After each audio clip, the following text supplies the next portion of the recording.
berdirinya Daulah Umayyah. Daulah Umayyah merupakan daulah Islam pertama yang berdiri pada tahun 40 Hijriah.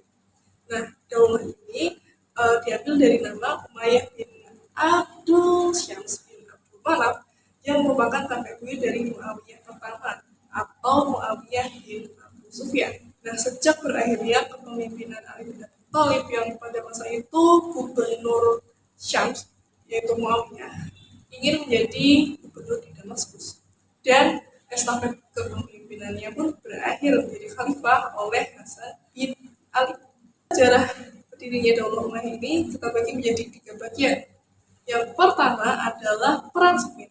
Pada masa pemerintahan Ali bin Abi Thalib terjadi berbagai konflik dan pemberontakan karena beliau tidak segera menuntaskan pembunuhan Utsman bin Affan.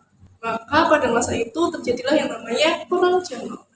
Perang Jamal ini adalah perang saudara yang terjadi antara pasukan Ali bin Abi Thalib dengan kubu Zubair bin Awam, Thalhah bin Ubaidillah, dan Aisyah radhiyallahu anhu. Perang Jamal ini dimenangkan oleh Ali bin Abi Thalib. Nah, selain itu kebijakan Ali bin Abi Thalib yang menjadi gubernur yang sudah diangkat oleh Utsman bin Affan pada masa itu menjadi berbagai gejolak di beberapa wilayah. Nah, Muawiyah bin Abu Sufyan yang sedang menjabat di gubernur Syams pada masa itu menjadi target kebijakan dari Ali bin Abi Thalib.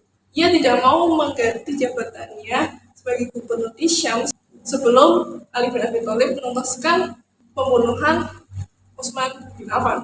Namun sebagai khalifah, Ali bin Abi Thalib bersikukuh dan dia merasa berhak untuk menentukan kebijakan tersebut dan belum juga menuntaskan pembunuhan Utsman bin Affan dengan alasan untuk menimbun gejolak umat Islam yang sedang dalam masa transisi. Nah, kemudian kedua belah pihak ini mengalami perbedaan pendapat sehingga terjadilah yang namanya Perang Siffin.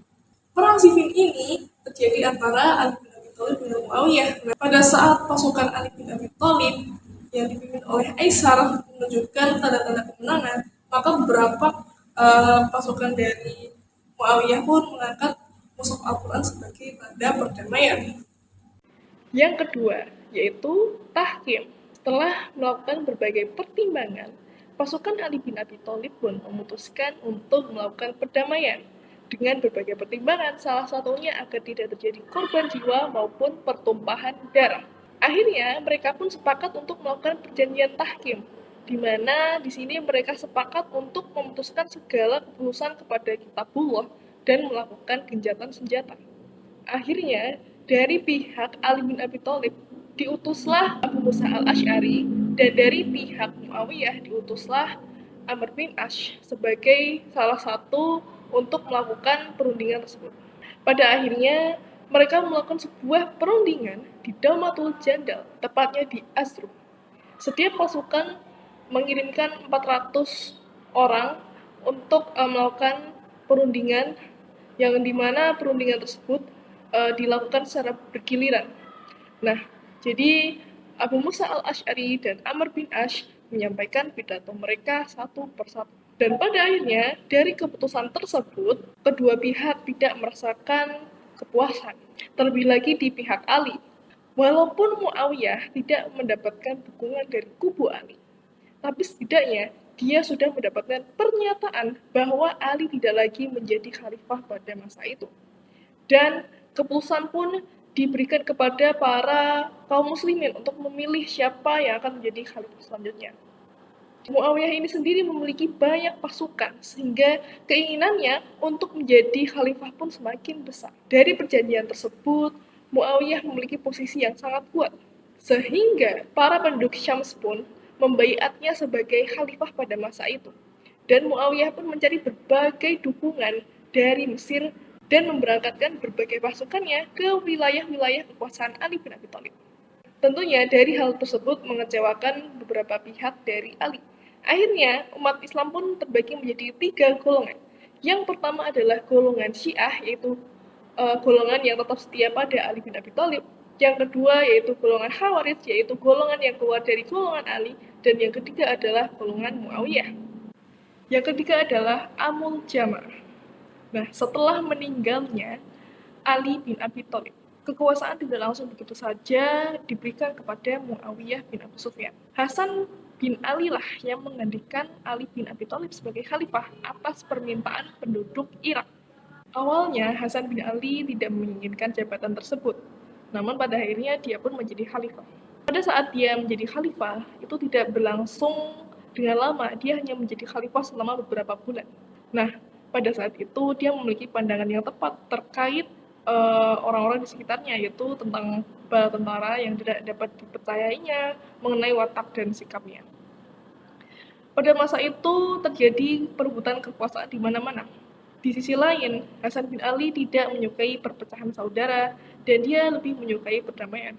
Akhirnya, dia memutuskan bahwa dia lebih baik mencopot jabatannya dan menyerahkannya kepada Muawiyah dengan berbagai syarat tertentu. Salah satunya adalah setelah Muawiyah berakhir akan pemerintahan maupun kekhalifahannya, maka perundingan umat Islam harus dikembalikan menjadi musyawarah maupun syuro.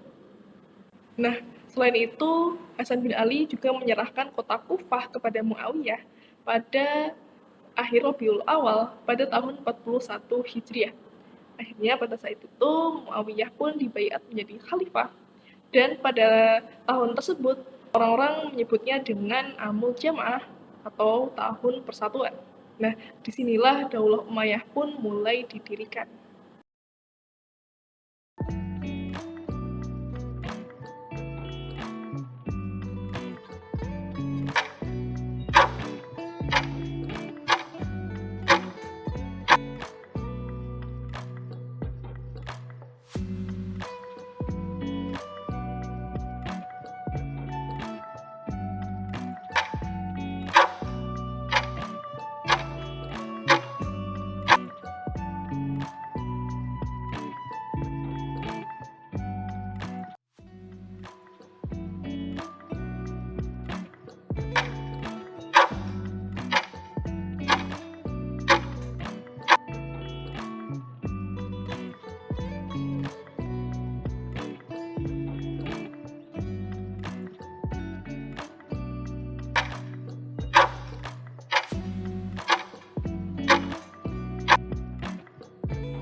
Yaitu Muawiyah bin Abi Sufyan. Muawiyah bin Abi Sufyan merupakan salah satu sahabat Nabi dan merupakan juru tulis Al-Quran pada masa Rasulullah Shallallahu Alaihi Wasallam. Nah, beliau ini memerintah selama kurang lebih 20 tahun. Pada masa pemerintahannya, beliau ini memiliki beberapa kebijakan, yaitu diantaranya sebagai berikut. Yang pertama, memindahkan ibu kota kekhalifahan dari Madinah ke Damaskus, Suriah. Yang kedua, membentuk Diwan Wali. Yang ketiga, mengubah fungsi Baitul Mal. Yang keempat, membuat sistem pemilihan khalifah secara monarki hereditaritas ataupun dipilih berdasarkan keturunan. Kemudian dia juga mengurus urusan tentara. Kemudian dia juga membangun administrasi negara serta memperluas wilayah Islam. Kemudian yang kedua ialah Yazid bin Muawiyah. Yazid bin Muawiyah sendiri ini dipilih awal mulanya dia itu tidak mau dibaiat ataupun orang-orang tokoh-tokoh di Madinah ini tidak mau membaiat beliau. Nah, kemudian beliau ini mengirimkan surat kepada gubernur Madinah sehingga membuat orang-orang Hijaz ataupun orang-orang setempat ini terpaksa untuk bisa membaiat beliau sebagai khalifah. Akhirnya beliau pun menjadi khalifah dan menjalankan pemerintahannya. Kemudian langkahnya ini dilanjutkan oleh putranya yang bernama Muawiyah bin Yazid. Muawiyah bin Yazid ini berumur 23 tahun ketika menjadi khalifah.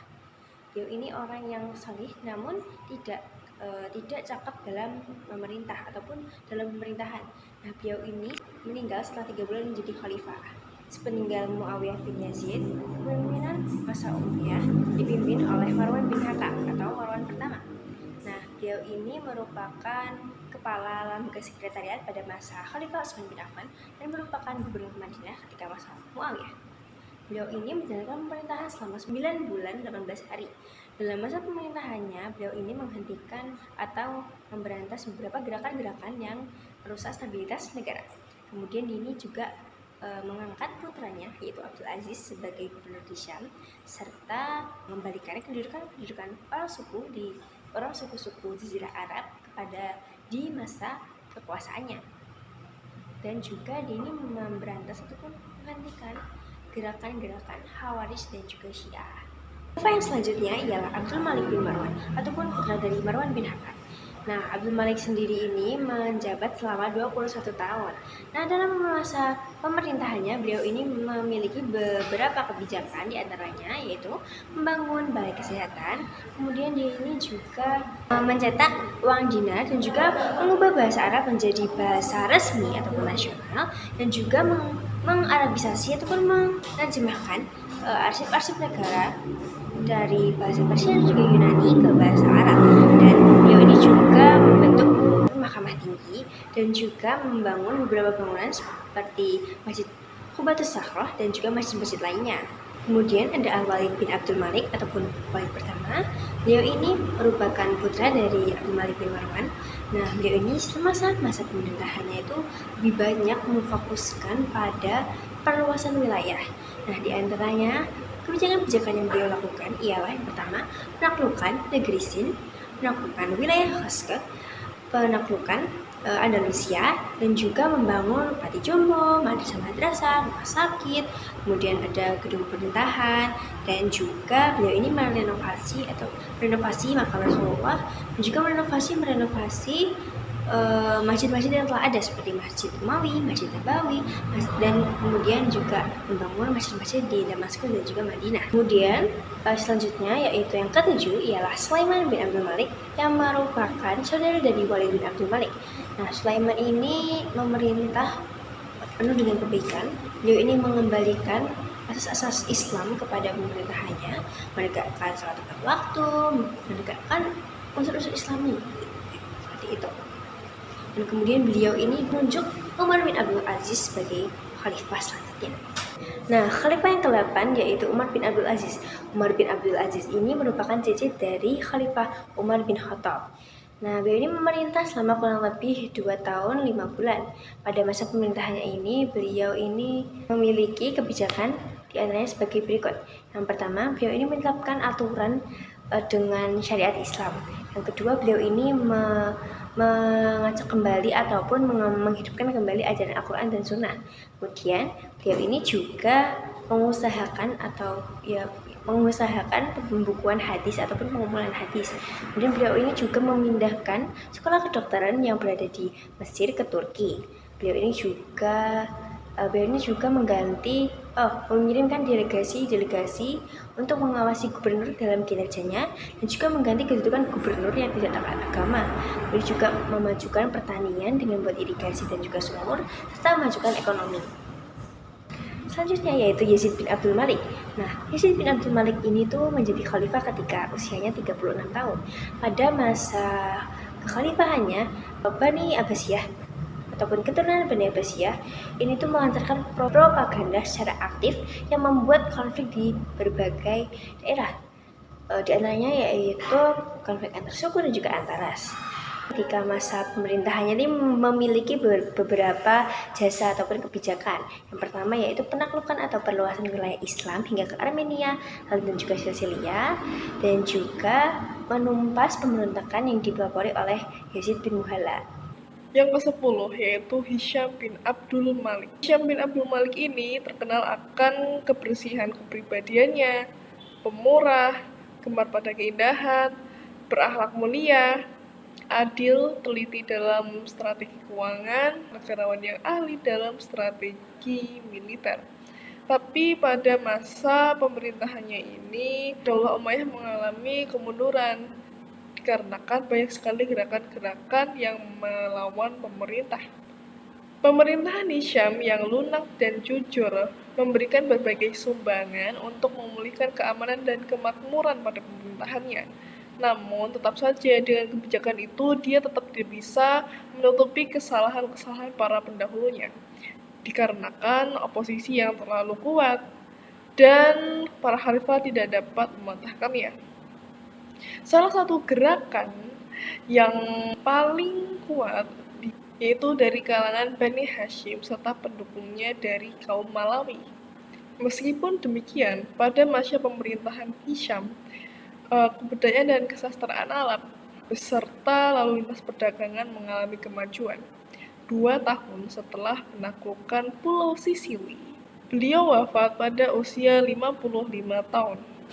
Ia memerintah selama 19 tahun 9 bulan. Pemerintahannya berakhir di tahun 743 Masehi atau pada tahun 125 Hijriah. Selepas kekhalifahan beliau, khalifah-khalifah yang tampil tidak hanya lemah tetapi juga berwatak maupun bermoral buruk. Hal ini semakin menyebabkan Daulah Umayyah mengalami kerusakan maupun kemunduran. Nah, usaha Hisham dalam meningkatkan pembangunan negara antara lain adalah yang pertama adalah mendirikan pabrik bersenjata. Yang kedua yaitu mendirikan perusahaan kain sutra yang halus. Yang ketiga yaitu menggali terusan pengairan, terutama yang menuju sepanjang jalan ke Mekah. Dan yang keempat yaitu mendirikan tempat-tempat pacuan kuda. Yang ke-11 yaitu Walid bin Yazid. Walid bin Yazid ini merupakan anak dari Yazid bin Abdul Malik atau Yazid II. Nah, saat Yazid bin Abdul Malik ini menjadi khalifah, dia ingin anaknya sendiri yaitu Walid bin Yazid menggantikannya sebagai khalifah. Namun pada saat suksesi wasiat diberikan, dia masih berusia 11 tahun. Sedangkan saat ayahnya sendiri meninggal, yaitu Yazid bin Abdul Malik meninggal, Walid bin Yazid ini masih berusia 15 tahun. Yazid bin Abdul Malik memberikan kekuasaannya kepada Hisham bin Abdul Malik.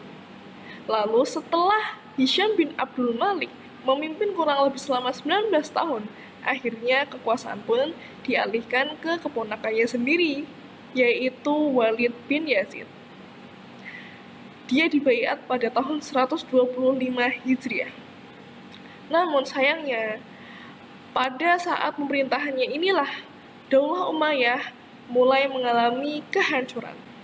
Hal itu dikarenakan Walid bin Yazid ini merupakan pribadi yang tercela dan suka melanggar syariat-syariat Islam seperti meminum khamar, berjudi, berzina, dan lain macam sebagainya. Pada saat pemerintahannya, dia juga membeli loyalitas tentara mereka. Namun, walaupun memiliki banyak pasukan, tetap saja terjadi pemberontakan. Pemberontakan tersebut dipimpin oleh sepupunya sendiri dari jalur Al-Walid I, yaitu Yazid bin Walid. Pemberontakan tersebut berakhir pada Al-Walid II yang kepalanya dipenggal oleh pasukan Yazid bin Walid sendiri. Kemudian atas perintah Yazid bin Walid, kepala Al-Walid II ditusuk di ujung tombak, kemudian diedarkan ke jalan raya, bahkan ke pasar Damaskus. Kemudian sengaja dibawa ke bekas rumah ayahnya. Nah, hal tersebut menjadikan keluarga Al-Walid II merasa geram. Dan pada akhirnya dinasti Umayyah pun mengalami kehancuran akibat masalah internal keluarga mereka sendiri yang dipicu oleh perilaku buruk Al-Walid II. Kemudian pemerintahan pun diambil alih oleh Yazid bin Walid itu sendiri. Oleh karena itu, Al-Walid II hanya memimpin kurang dari 1 tahun. Dia meninggal pada tahun 126 Hijriah. Khalifah yang ke-12 yaitu Yazid bin Walid yang memimpin pada tahun 126 hingga 127 Hijriah. Kemunduran Daulah Umayyah dimulai ketika khalifah yang ke-9 yaitu Yazid bin Abdul Malik. Namun puncaknya diraih pada Yazid bin Walid beserta Ibrahim bin Walid yang menjabat sebagai khalifah di 1 tahun yang bersamaan. Masyarakat tentu saja bingung tentang kebijakan khalifah, tentang siapa yang menjadi khalifah resmi pada masa itu. Tentu saja para masyarakat semakin membenci Daulah Umayyah dikarenakan kebijakan yang tidak jelas. Masyarakat pun juga tidak menyukai pemerintahan Yazid bin Walid dikarenakan ia yang suka mengurangi anggaran belanja negara. Pada masa pemerintahannya sangat tidak stabil dan sering terjadi konflik. Khalifah yang ke-13 adalah Ibrahim bin Walid. Pada saat pemerintahannya, dia tidak mendapatkan suara yang bulat dari kalangan Daulah Umayyah. Nah, salah satu seorang yang menolak akan pemerintahannya yaitu Marwan bin Muhammad. Marwan bin Muhammad ini adalah gubernur yang menguasai wilayah Armenia, Kaukasus, Azerbaijan, dan Mosul. Dia mengerahkan pasukan sebanyak 80.000 dari Armenia menuju Syria. Nah, pada saat itu Ibrahim bin Walid tidak sanggup melawan pasukan tersebut dan meminta bantuan saudara sepupunya yaitu Sulaiman bin Hisham. Ibrahim bin Walid mengangkat Sulaiman bin Hisham sebagai panglima besar di kala itu. Namun sayangnya Marwan bin Muhammad ini tidak hanya sekedar menjabat sebagai gubernur di Armenia dan sekitarnya, tetapi dia juga merupakan panglima yang tangguh dan cerdik dalam peperangan. Berkali-kali ia telah melakukan berbagai penaklukan wilayah. Nah, dari peperangan tersebut terjadilah pertumpahan darah Sulaiman. Dia pun melarikan diri ke Damaskus dan menceritakan kepada Ibrahim bin Walid atas apa yang terjadi. Setelah mendengar hal tersebut, akhirnya Ibrahim bin Walid pun menyerahkan diri ke Marwan bin Muhammad dan dia pun mencopot jabatannya sebagai khalifah. Khalifah yang terakhir yaitu Marwan bin Muhammad. Marwan bin Muhammad ini merupakan cucu dari Marwan bin Hakam, yaitu khalifah keempat, dan merupakan keponakan dari khalifah yang kelima, yaitu Abdul Malik bin Marwan. Nah, sebelum menjabat menjadi khalifah, Marwan bin Muhammad ini merupakan gubernur dari Azerbaijan. Dia dibaiat pada akhir tahun 126 Hijriah. Nah, pada saat ia mendengar berita terbunuhnya Al-Walid II karena Yazid bin Walid, dia merasa dia ingin membalaskan dendamnya. Akhirnya setelah terbunuhnya Yazid bin Walid setelah beberapa bulan, dia memerintahkan untuk menggali kuburan Yazid bin Walid kemudian disalib di gerbang kota. Marwan mewarisi kekhalifahannya yang sedang terpecah belah. Selain itu, gerakan anti-Umayyah di Iran dan Irak, terkhususnya Bani Abbasiyah, telah memiliki banyak pengikut. Marwan ternyata tidak sanggup melakukannya.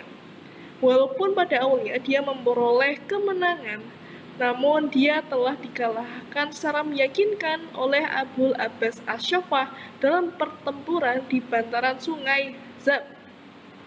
Di dalam pertempuran tersebut, sebanyak 300 anggota keluarga Umayyah telah terbunuh. Marwan kemudian menyusul kekalahannya dan mencari perlindungan kepada Barat. Dia pun melarikan diri ke Mesir.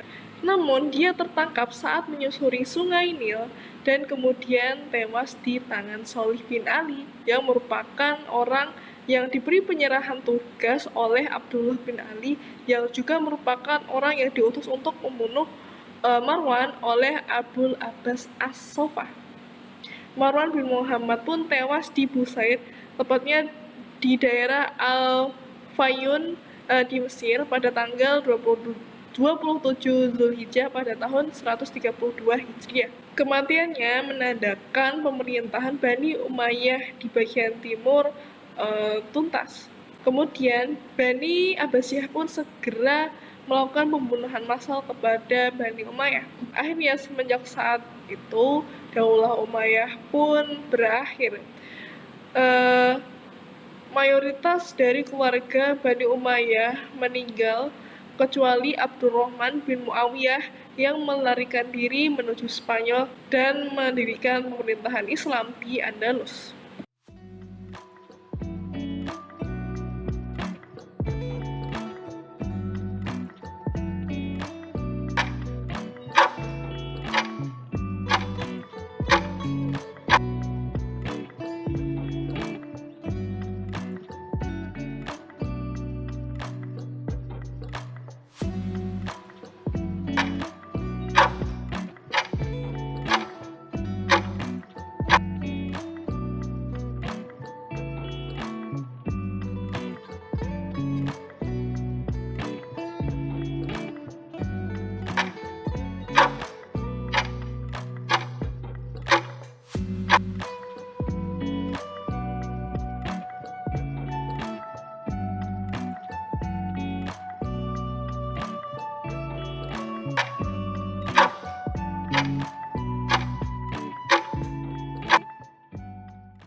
Jadi saya di sini akan menjelaskan tentang perkembangan peradaban dan ilmu pengetahuan pada masa Daulah Umayyah di Damaskus. Berbagai kebijakan-kebijakan yang diambil pada masa pemerintahan Daulah Umayyah di Damaskus banyak mengalami kemajuan dalam berbagai bidang.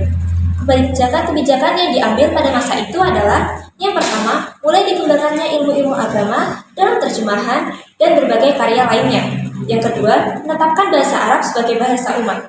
Yang ketiga, mengangkat keturunan orang-orang Arab sebagai pemimpin di wilayah kekuasaan yang berhasil mereka taklukkan. Perkembangan peradaban pada masa Daulah Umayyah di Damaskus mulai mencapai puncaknya pada masa Khalifah Muawiyah bin Abu Sufyan sampai Hisham bin Abdul Malik tahun 660 Masehi sampai 743 Masehi. Kemajuan-kemajuan tersebut meliputi berbagai bidang sebagai berikut. Yang pertama adalah bidang ilmu pengetahuan. Ilmu pengetahuan semakin berkembang setelah bangsa Persia, Syria, dan negeri lainnya masuk Islam. Pada masa ini terdapat dua aspek ilmu pengetahuan yang berkembang. Yang pertama, ilmu pengetahuan agama, dan yang kedua, ilmu pengetahuan umum. Kedua ilmu pengetahuan ini semakin berkembang setelah Daulah Umayyah berhasil menaklukkan Spanyol, Afrika Utara, Palestina, semenanjung Arabia, dan sekitarnya. Yang kedua adalah bidang ekonomi dan administrasi pemerintahan. Pada masa pemerintahan Muawiyah, Daulah Umayyah membentuk Departemen Pencatatan. Setiap peraturan yang dikeluarkan oleh Khalifah harus disalin dalam sebuah catatan dan yang asli harus disegel dan dikirimkan ke alamat yang dituju. Kemudian Muawiyah juga memisahkan antara urusan keuangan dan urusan pemerintahan. Hal ini dilakukan agar tidak terjadi kekacauan. Kemudian, Daulah Umayyah juga membentuk organisasi ketatanegaraan, antara lain, yang pertama, An-Nidamus Siyasi. An-Nidamus Siyasi adalah organisasi politik yang meliputi kekhalifahan berubah dari sistem syura menjadi sistem monarki. Yang kedua adalah An-Nizamul Idari. An-Nizamul Idari adalah kantor pusat yang bertugas mengurus tata usaha negara. Yang ketiga adalah An-Nizamul Mal. An-Nizamul Mal adalah organisasi yang mengurusi keuangan. Yang keempat adalah An-Nizamul Harbi. An-Nizamul Harbi adalah organisasi yang bertugas untuk mengurusi pertahanan. Yang kelima adalah An-Nizamul Qadai. An-Nizamul Qadai adalah organisasi yang bertugas untuk mengurus tentang kehakiman. Adalah bidang hukum. Daulah Umayyah membentuk suatu lembaga yang bernama Nizam Al-Qada yang artinya organisasi kehakiman. Kekuasaan kehakiman pada zaman ini dibagi menjadi tiga. Yang pertama adalah Al-Qadi. Al-Qadi adalah lembaga yang bertugas untuk memutuskan perkara dengan ijtihadnya. Yang kedua adalah Al-Hizbah. Al-Hizbah adalah lembaga yang bertugas menyelesaikan masalah-masalah umum dan soal-soal pidana yang memerlukan tindakan cepat. Yang ketiga adalah An-Nazar fil Mazalim, yang artinya mahkamah tertinggi atau mahkamah banding. An-Nazar fil Mazalim ini adalah lembaga yang bertugas untuk peradilan yang dipegang oleh orang Islam. Yang keempat adalah bidang pembangunan kota. Pusat peradaban Daulah Umayyah terjadi di beberapa kota. Yang pertama adalah kota Damaskus. Damaskus menjadi pusat pemerintahan Islam sejak masa kekhalifahan Muawiyah bin Abu Sufyan. Damaskus terkenal sebagai kota yang paling besar dan paling megah di wilayah pemerintahan Islam. Pada masa Al-Walid, Damaskus dipercantik lagi dengan berbagai fasilitas umum sehingga menjadi buah bibir pada masa itu. Yang kedua adalah kota Qairawan. Kota Qairawan dibangun oleh gubernur Afrika Utara yang bernama Uqbah bin Nafir al-Fihri yang diangkat oleh Muawiyah bin Abu Sufyan. Uqbah membangun kota Qairawan sebagai benteng pertahanan untuk tentara kaum muslimin dan harta kekayaannya dari serangan musuh. Yang kelima adalah bidang pendidikan. Perkembangan ilmu pengetahuan pada masa Daulah Umayyah dikelompokkan menjadi beberapa. Yang pertama adalah kedokteran. Ahli kedokteran pada masa ini adalah Abu Al-Qasim Al-Zahrawi. Beliau dikenal sebagai ahli bedah, perintis ilmu penyakit telinga, dan pelopor ilmu penyakit kulit. Karyanya yang terkenal adalah Al-Tarif Iman Ajaza an Al-Talif. Yang kedua adalah sejarah. Tokoh-tokoh sejarah yang terkenal pada masa ini adalah yang pertama Abu Bakar bin Umar atau nama lainnya adalah Ibnu Kitiyah. Karyanya adalah Tarikh Iftitah Al-Andalus. Yang kedua adalah Abu Marwan Abdul Malik bin Habib dengan karyanya yang terkenal adalah Al-Tarikh. Selanjutnya, yang ketiga adalah bahasa dan sastra.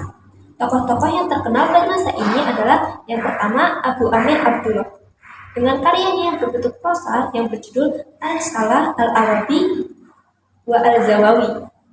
Yang kedua adalah Ali Al-Kholi dengan karyanya yang terkenal adalah Al-Amali dan Al-Nawadir.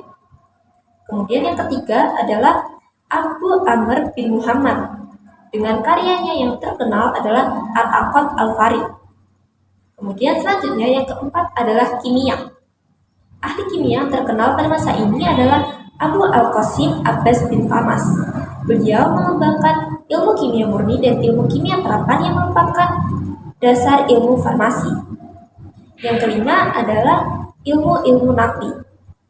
Ilmu-ilmu nakli meliputi ilmu qiraat, hadis, tafsir, fikih, nahwu, bahasa, dan kesusastraan. Ilmu qiraat pada masa ini termasyhur 7 qiraat bacaan yang dikenal sebagai qiraat sabah. Nah, qiraat sabah ini menjadi dasar bacaan.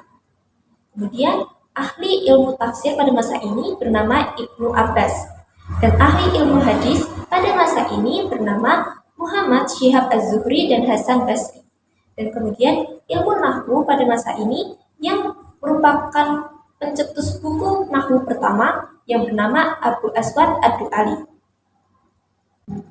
Yang keenam adalah bidang arsitektur. Salah satu seni arsitektur yang dicapai pada masa Daulah Umayyah adalah berdirinya Masjid Umawi di Damaskus dan berdirinya Masjid Baitul Maqdis di Yerusalem yang dikenal sebagai Kubah al-Soho yang didirikan oleh Khalifah Abdul Malik bin Marwan. Peninggalan seni arsitektur lainnya adalah Masjid Agung di Kufah, Masjid Batu Karang, dan Istana Al-Jaferiyah di Saragossa, dan sebagainya. Masyarakat di Daulah Bani Umayyah ini terbagi ke dalam 4 kelas sosial. Nah, kelas sosial yang pertama ini adalah kelas sosial tertinggi yang terdiri dari para penguasa Arab, yang terdiri dari keluarga kerajaan dan para aristokrat Arab. Sedangkan kelas sosial yang kedua ini diisi oleh para mu'alaf yang masuk Islam karena terpaksa. Nah, untuk kelas sosial yang ketiga ini diisi oleh para anggota sekte dan para pemilik kitab dari agama Kristen, Yahudi, dan Sabah. Dan untuk kelas sosial yang paling rendah ini adalah kelas sosial Buddha. Nah, walaupun Islam telah menghapuskan sistem Buddha, sebenarnya Buddha itu tetap dianggap rendah di masyarakat.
Walaupun Bani Umayyah ini telah mengalami kejayaan selama 90 tahun lamanya, mereka juga mengalami kemunduran di sisa-sisa kepemimpinan mereka. Nah, kemunduran ini diawali oleh meninggalnya Khalifah Umar bin Abdul Aziz yang kemudian digantikan oleh seorang penguasa bernama Yazid bin Abdul Malik. Masyarakat yang awalnya hidup tentram, aman, damai, ini mulai pecah pecah karena pergantian kekuasaan dari Umar menjadi Yazid.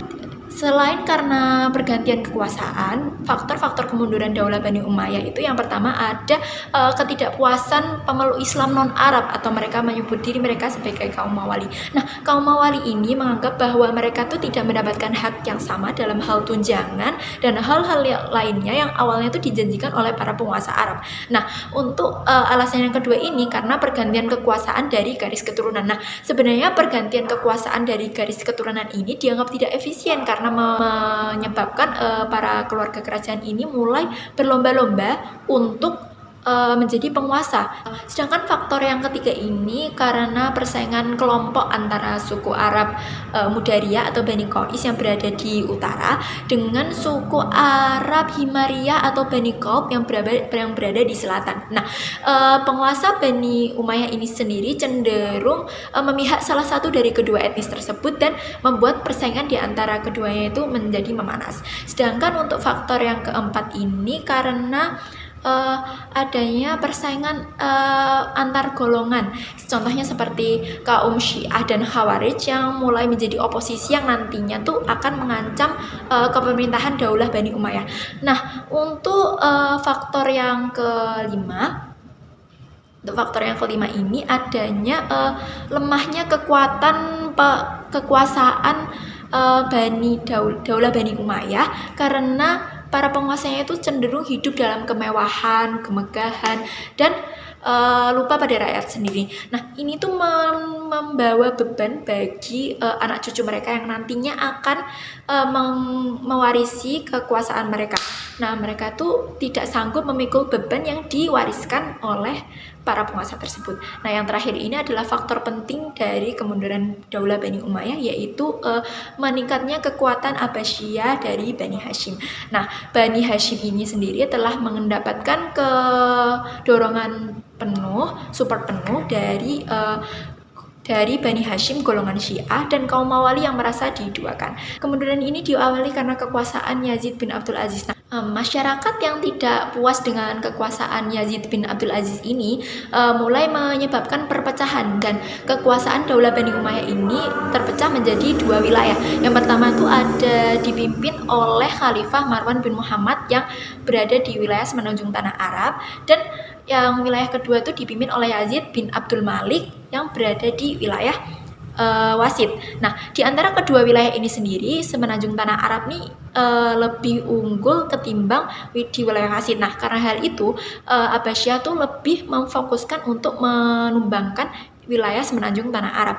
Nah, konflik ini tuh terus berlanjut hingga kematian Marwan bin Muhammad. Dengan kematian Marwan bin Muhammad ini sendiri juga menutup kisah kejayaan dari Daulah Bani Umayyah.